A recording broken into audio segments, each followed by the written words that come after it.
And Business Leaders from Michigan recognizes we're experiencing a public health emergency that's unprecedented in our lifetime. And the first priority in a situation like that has to be to protect the public's health and safety. And Business Leaders from Michigan knows that. So does Ruth Johnson, the state senator, former Secretary of State, Republican from Holly, who's nice enough to join us on our AT&T line. Nice to hear your voice again. Good to be here, Michael. We were just speaking a little bit earlier with Saul Anuzis, and I asked him, what are we going to do with the election this year?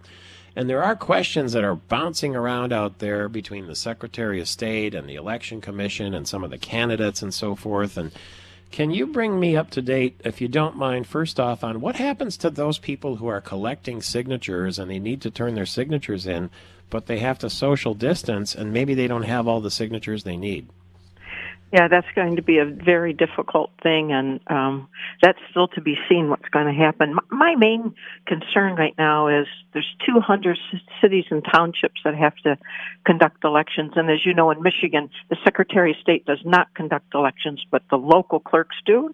We have 1,635 in the state that do a great job, but we have 200 that have to provide elections on May 5th right now, and there's really not been enough time to set up protocols or to get the kinds of gear that they need to wear with the information that we have. And we're really having a shortage of people that want to work because the average age, the patriots that work at our elections are 72, which is high risk. So we have right now the governor with a stay-at-home order until April 30th because she stated that she believes that the peak, based on some scientific information she got, will be the end of this month and the first part of May. So the Secretary of State has closed down their office. That even includes one-on-one appointments because of the highly contagiousness of this. So they won't be taking any appointments. They canceled all of them, April 23rd through May 13th. That's peak. Unfortunately, the election is right in the middle of that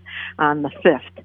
And right now we see we're just seeing that people that work don't want to come, and I don't blame them. We haven't had time to get the personal protection equipment. We should not be taking it away from doctors, nurses, first responders, and others that must work for us right now. We know that our mailing right now are not coming in on time because they're having a shortage of workers that have contracted COVID-19.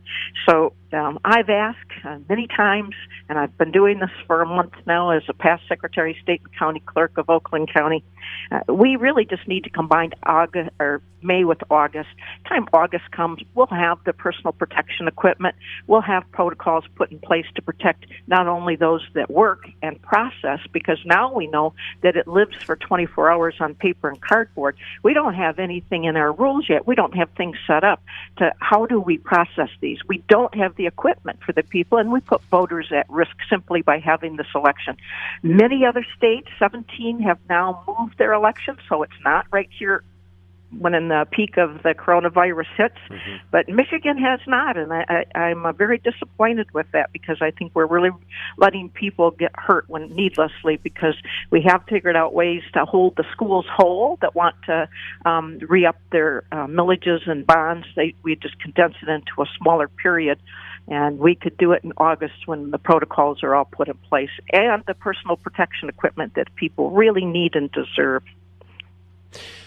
The Secretary of State, Jocelyn Benson, elected Democrat, has been critical of the condition of the system that she inherited. Are you underwhelmed by her performance as Secretary of State? Well, let me tell you about the system. It was ranked one of the best in the country. Our clerks, because we have a decentralized system, and some people want to make it very centralized, and so you'll hear those comments. But decentralized means we have the right as citizens to get rid of a clerk if we don't think they're doing a good job. And we ranked consistently in the top fourth in the United States, our clerks did, for conducting elections. But there are a number of people that would like to centralize it around Lansing, and I absolutely disagree with that. It's much harder as a Secretary of State, a lot more work when you have to work with 1,635 clerks on a national election, but it can be done, and we were rated constantly one of the top, and so was our clerks. They were rated top in the country. So the fact that she sort of ran down the system, was that because she was going to be unable to deliver the promises she made during the election? Well, I think there were some promises like only a half an hour in lines, which was not reasonable. You can't do that. You have short work weeks. You have staggered lunches. So it's not uncommon when somebody runs that they make promises that they can't keep. But I don't want to go backwards. Right now, I'm trying to go forwards. I want to protect the voters. And the system that's set up right now through the executive order is that we will have a super precinct. So like in Grand Blanc that I represent, they have 17 precincts. They'll have to go down to one precinct, and that's what they did in Wisconsin. And if you look up Wisconsin, you'll see all these people in line. They're not socially distancing. They can't. They waited for over an hour. And what's worse for me is because those clerks in this state do such a great job. I know them. I'm friends with them. The election workers, too. And they're going to be forced to conduct an election without enough staff, and in the peak of the virus, when it's so easy, it can just be pushed on to the August one when we have time for protocols and personal protection gear. Well, your voice was heard across the state of Michigan on radio stations and resonating through the Capitol, I'm sure. That's State Senator Ruth Johnson, Republican from Holly.